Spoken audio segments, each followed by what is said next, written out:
Tetapi pada hakikatnya, tetap kita menyusun tenaga kita sendiri. Tetap kita percaya kepada kekuatan sendiri. Sekarang, tibalah saatnya kita benar-benar mengambil nasib bangsa dan nasib tanah air di dalam tangan kita sendiri. Hanya bangsa yang berani mengambil nasib dalam tangan sendiri akan dapat berdiri dengan kuatnya.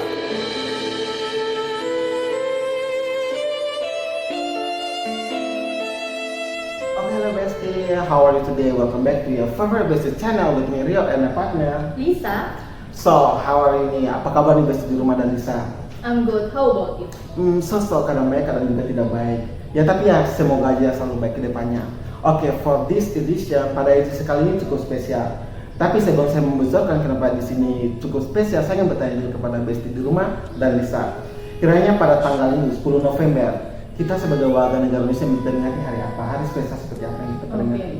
Mungkin Besti juga sudah tahu ya bahwa hari ini tepat 10 November kita memperingati Hari Pahlawan.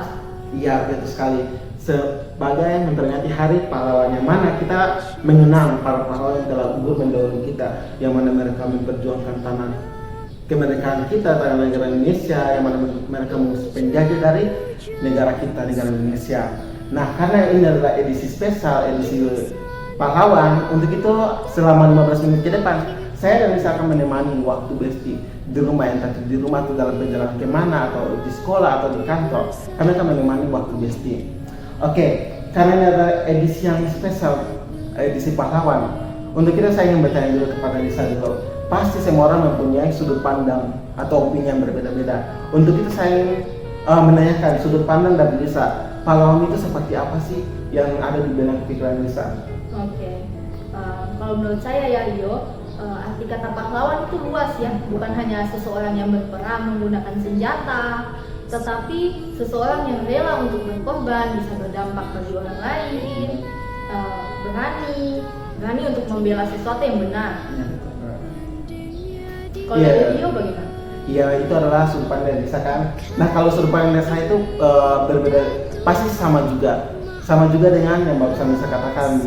Dari sudut pandang saya, mengenai pahlawan itu adalah pahlawan yang bukan hanya berperang atau mengusir penjajah, tapi juga ada di sekitar kita, misalnya saling pahlawan yang saling menolong tanpa pamrih, selalu men-share hal-hal yang positif, atau selalu membantu sesama kita ya. Nah, itu merupakan sudut pandang dari kami berdua, dan juga pastinya sudut pandang Besti di rumah juga berbeda. Nah, karena ini hari yang spesial juga, kami akan membahas seputaran pahlawan kan. Untuk itu, saya ingin bertanya kepada Lisa dulu mengenai role model atau pahlawan yang diidolakan. Tetapi pahlawan ini bukan dari tokoh nasional, tapi pahlawan di kehidupan. Misalnya kehidupan Besti di rumah dan pahlawan di kehidupan Lisa. Dari Lisa dulu, pahlawan di kehidupan Lisa seperti apa? Oke Rio. Kalau dari saya ya, pahlawan di kehidupan saya tuh orang tua saya. Orang tua. Karena sejauh ini mereka adalah support system terbaik. Ya, bukan pacar ya? Oh bukan. Kalau dari Rio bagaimana? Iya. Mungkin pasangan? Iya, kalau dari saya sih pasti ya Besti di rumah juga sosok pahlawan itu pasti juga orang tua, karena mereka yang telah membesarkan kita sampai sekarang ini. Dan juga ada bagi saya di sekitar lingkungan pendidikan, yang mana guru atau dosen itu juga saya anggap sebagai sosok pahlawan, karena mereka selalu men-share hal-hal yang positif, selalu memberikan informasi kepada kita, selalu mengajari kita mengenai nilai norma atau nilai agama dan lainnya, selalu mendorong kita, selalu memotivasi kita. Karena itu juga saya mengatakan mereka sebagai pahlawan. Nah, berbicara mengenai pahlawan di kehidupan kita, ada juga sosok atau role model pahlawan sebagai tokoh nasional. Untuk itu saya bertanya kepada Lisa, tokoh siapa yang Lisa idolakan atau yang menjadi panutan atau motivasi bagi Lisa gitu? Oke. Tokoh siapa? Kalau dari pahlawan nasional yang saya yang menjadi panutannya, R.A. Kartini. Oh, R.A. Kartini. Iya, karena menurut saya beliau sangat berjasa, terutama untuk kita ya, para kaum wanita. Dia kaum pria tidak ya?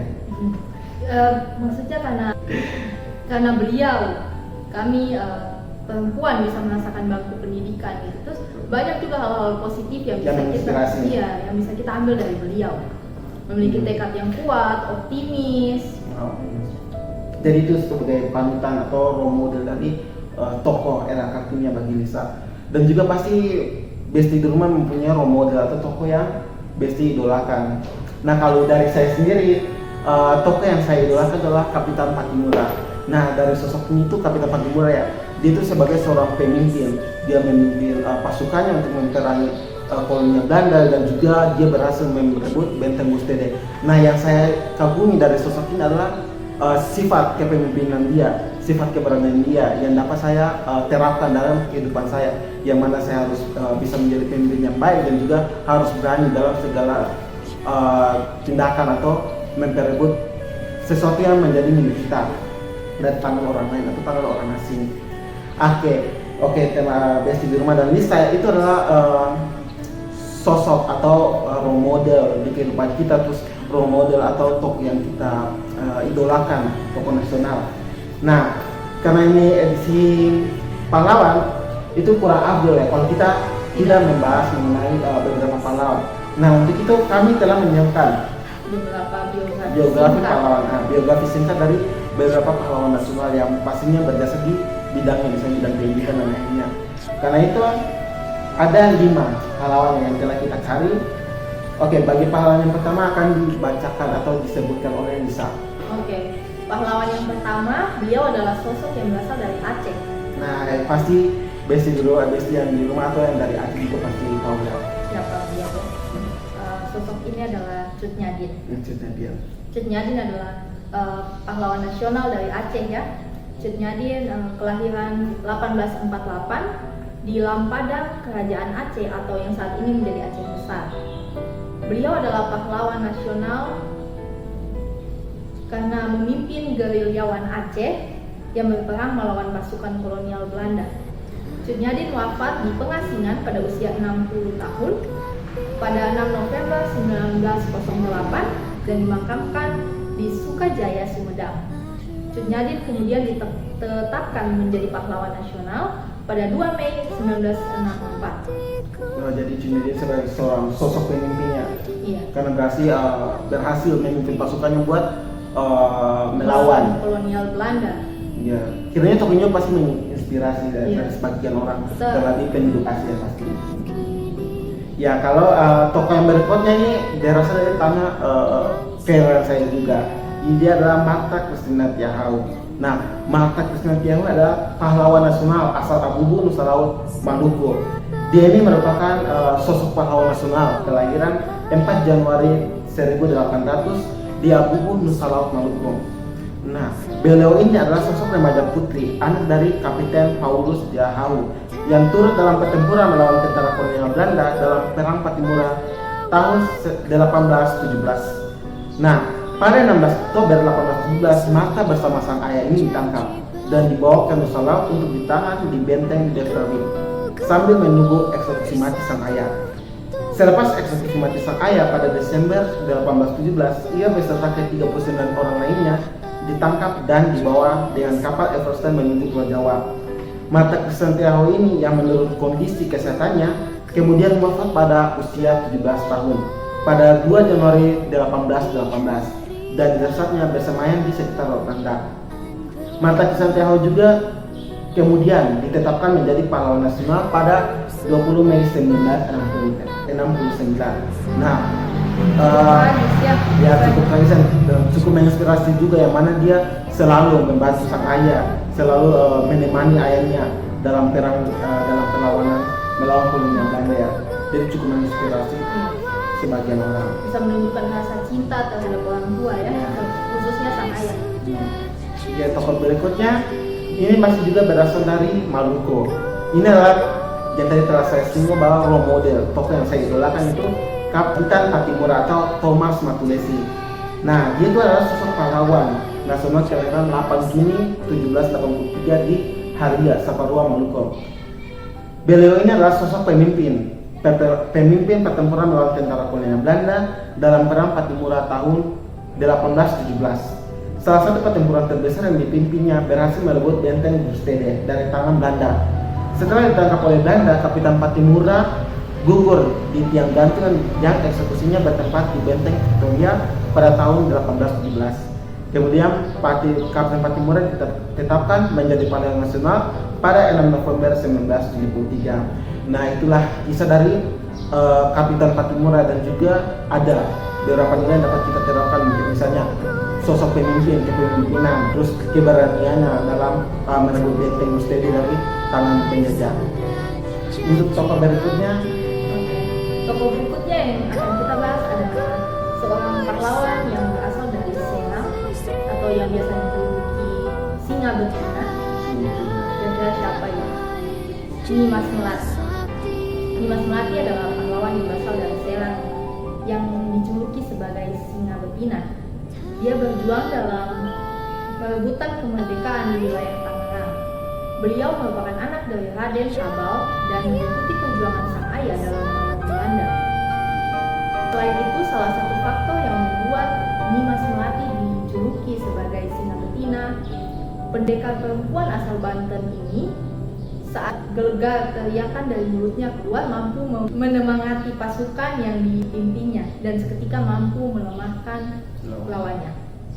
Berkat ketangguhan dan keperkasaan sang pendekar perempuan Banten, perlawanan yang dilakukan oleh Nimas Melati mampu menimbulkan kerugian besar di pihak tuan tanah yang didukung oleh kompeni Belanda.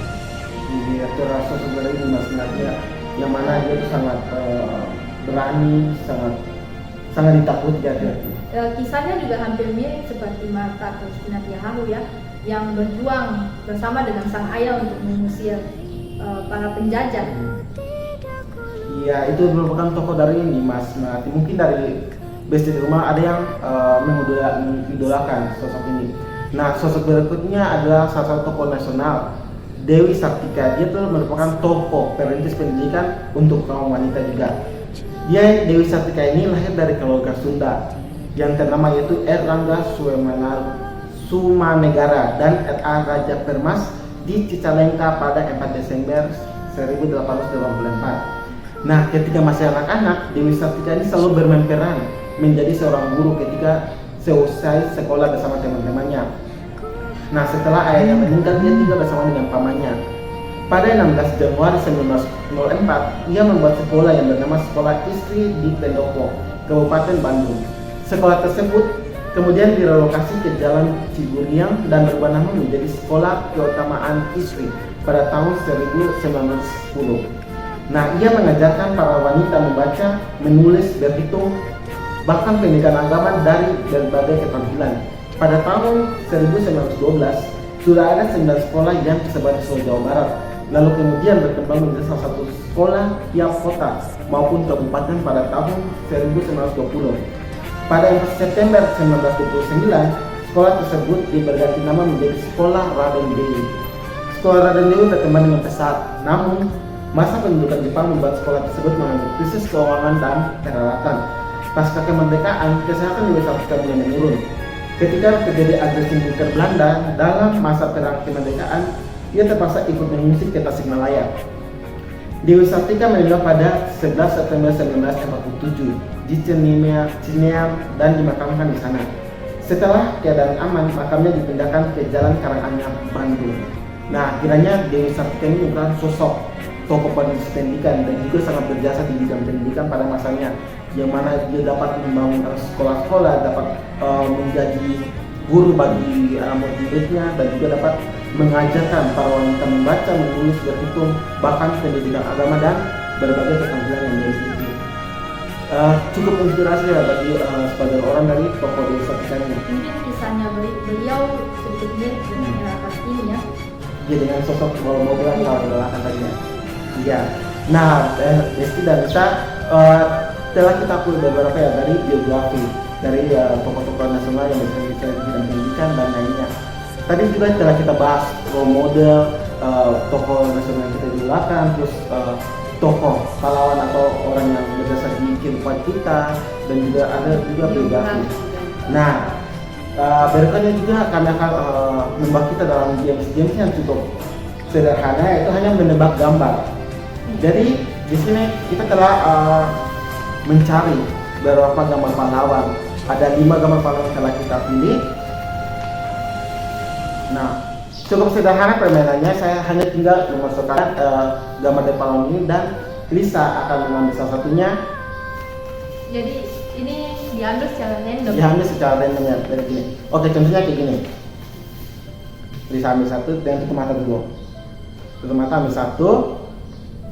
Ya, dia akan tunjukkan ke kamera dulu dan saya akan memberikan punya misalnya gue dari Kapitan Patimura yang mana dari tokoh ini dia Kapitan Patimura lahir di Saparua, terus berada juga di nilai mata uang 1000 dan misalkan coba menebaknya. Nah, kiranya permainan cukup singkat kayak gitu aja. Ya, misalnya Kapitan Patimura wajahnya berada di uang pecahan 1000 rupiah. Nah, terus dia lahir di Saparua, Maluku. Nah, dia sebagai pemimpin untuk mengusir penjajah itu kolonial Belanda dan berhasil merebut benteng Blue Stede. Nah, siapakah dia? Kapitan Patimura. Nah, kiranya permainannya sama seperti itu ya. Oke. Berarti yang Kapitan Patimura diangkat kan dari sudah itu. Oke. Oke, saya dulu ya, saya teman dulu.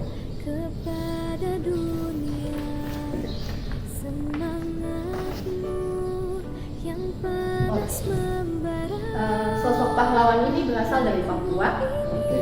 khususnya dari Biak. Beliau juga ada di salah satu mata uang, Salah satu mata uang. seorang pahlawan dari Papua. Kira-kira siapa? Nominal mata uangnya 10 Iya. Frans Kaisepo. Iya, tepat Ya, sekali. Frans Kaisepo ya. Ini merupakan salah satu tokoh pahlawan kelahiran Biak, Papua juga. Dan ini wajahnya juga berada di uang pecahan 10.000. Oke, berikutnya Nisa.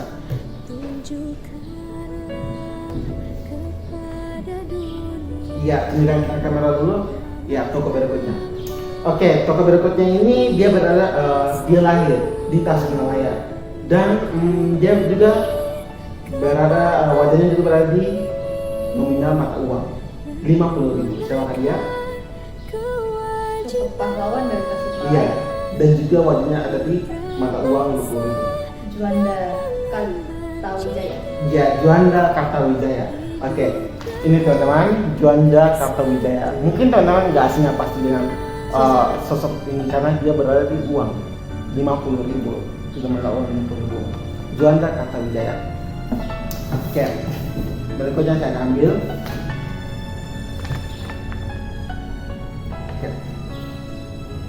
Oke. Sosok pahlawan ini tadi sudah sempat kita bahas. Beliau berasal dari Aceh, Iya. yang memimpin perang melawan kolonial Belanda. Siapa beliau? Sosok perempuan ya pasti. Perempuan. Cut Nyadien. Ya, tepat sekali. Iya. Iya, sosok ini tadi Cut Nyadien juga telah dibahas tadi ya di biografi singkat yang mana dia memimpin pasukan untuk melawan kolonial Belanda pada masa itu. Oke. Dan terakhir, ganti kamera dulu.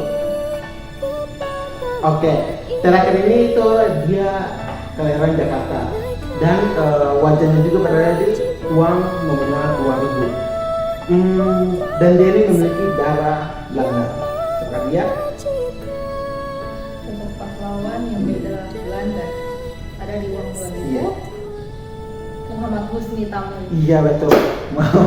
Muhammad Husni Tamrin. Muhammad Husni Tamrin. Jadi teman-teman, ini adalah Muhammad Husni Tamrin. Pasti nggak asing ya, karena wajahnya juga berada di uang pecahan 2000-an. Oke. Oke Besti, itu tadi sekian dari permainan singkatnya kita ya mengenai beberapa pahlawan. Pasti Besti juga sudah tidak asing dengan wajah-wajah mereka ya, karena mereka juga ada di beberapa mata uang. Ada Cut Nyadien, ada Juanda Kartawijaya, terus Kapitan Patimura, terus Muhammad Husni Tamrin dan Frans Kaisepo. Nah, oke. Tidak terasa Besti dan Nisa udah 15 tahun ini dan berlalu ya. Kita menemani waktu Besti di rumah atau di kantor atau dalam perjalanan kemanapun. Oke, dan kiranya cukup ya edisi buat edisi pahlawan, edisi spesial kali ini pahlawan yang mana kita telah bahas mengenai biografi, terus pahlawan atau role model yang kita idolakan, pahlawan nasional ya, dan juga pahlawan Tadi juga sudah sempat main game. Iya, main game terus pahlawan di sekitaran kehidupan Besti dan kehidupan Lisa dan juga kehidupan saya. Oke, jadi kiranya hal tersebut dapat kisah-kisah daripada pahlawan ini bisa menginspirasi, bisa menjadi Besti. pembelajaran, bisa menjadi pembelajaran Besti. Untuk itu saya Rio dan partner saya Lisa pamit undur diri dan sampai ketemu lagi di edisi berikutnya. Goodbye. Bye.